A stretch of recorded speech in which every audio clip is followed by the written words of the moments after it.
Welcome to One Bite is Everything, the podcast that uncovers what you don't know about your food. I'm your host, Dana DePrima.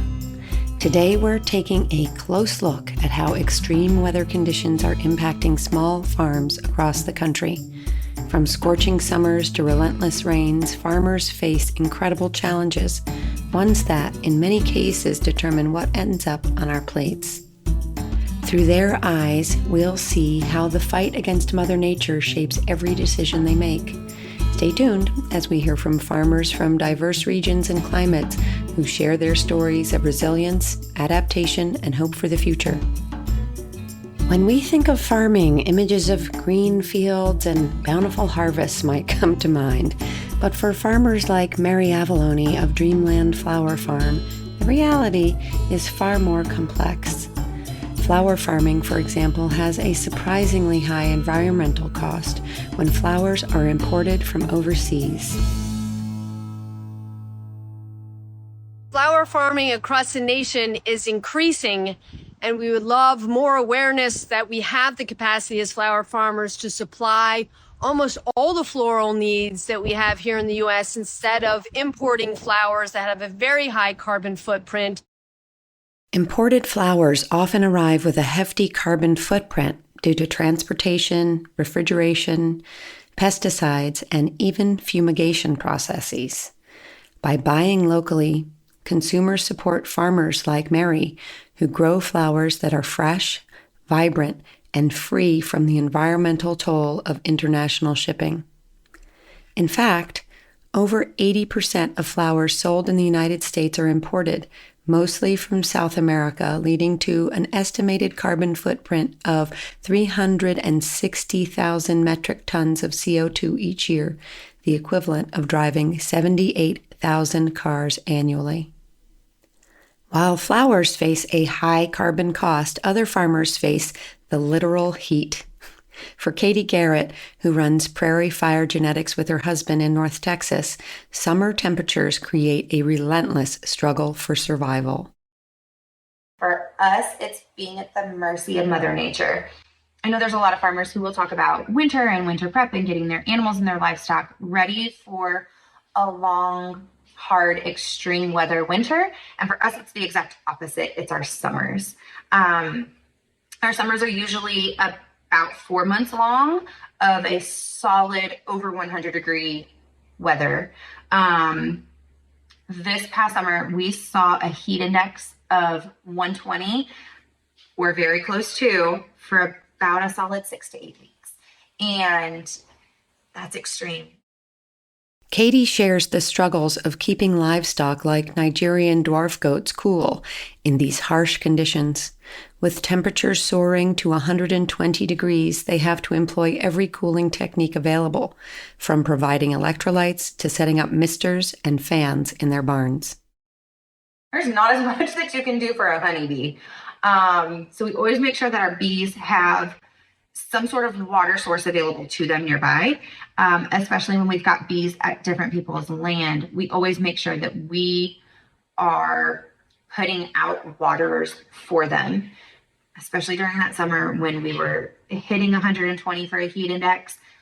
Any creeks or natural streams, those were running dry. And so we had to make sure that we had water sources available to them so that the bees could take that water back to their hive, and they use it as an air conditioner, essentially, by putting the water into the cells and fanning it and cooling down the hive as a whole.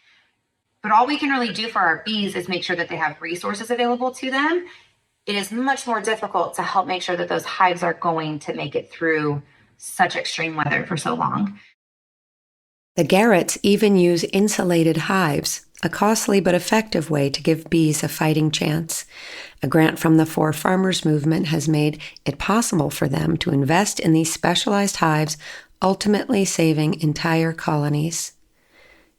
Bees are particularly sensitive to extreme weather. Research shows that at temperatures above 100 degrees, bee colonies experience a 50% decrease in productivity, which can have ripple effects across crops dependent on bee pollination. According to the National Climate Assessment, average temperatures in the United States have increased by 1.8 degrees Fahrenheit over the last century, with extreme heat days occurring twice as often as they did in the past. In times of struggle, knowing where your food comes from can make a world of difference.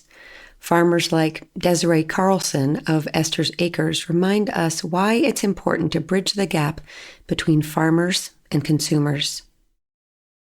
There's a disconnect with the food system, so understanding where their food comes from, why it's important to support your local farmer, especially those that are putting in the extra efforts to farm sustainably.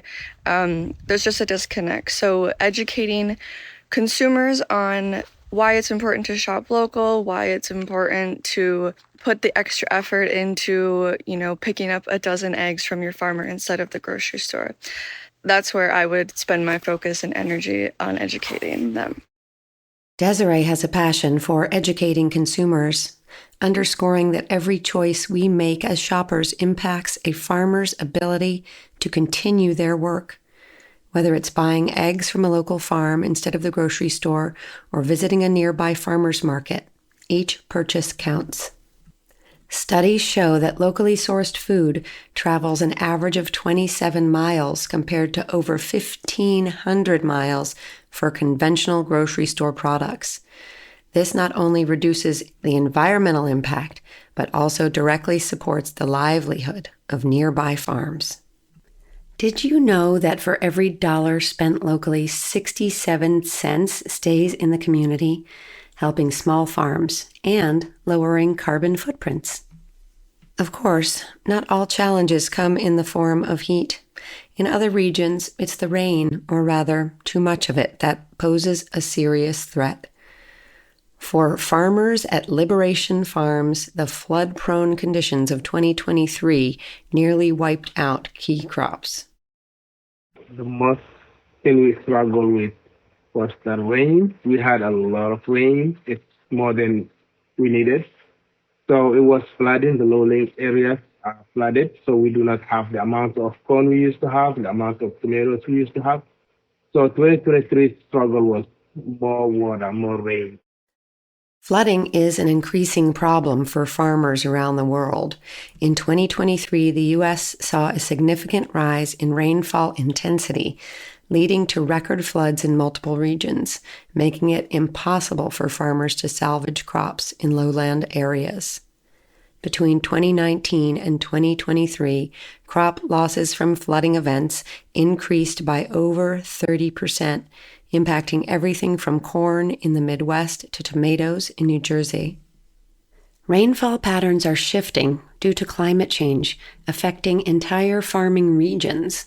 Floods have increased in frequency by 20% over the past 2 decades. Each of these stories reminds us of the relentless challenges that farmers face.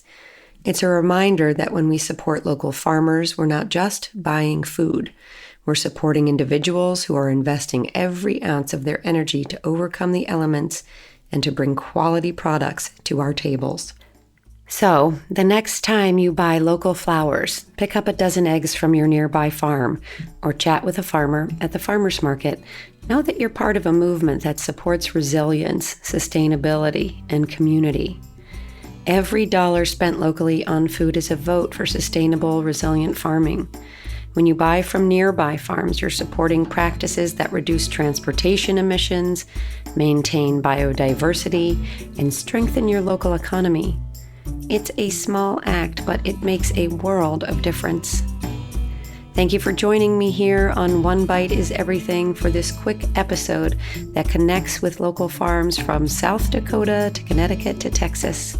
Until next time, take a moment to think about what you're eating and where it comes from, because one bite, with its impact on your health, the environment, your community, and the local economy, is actually everything.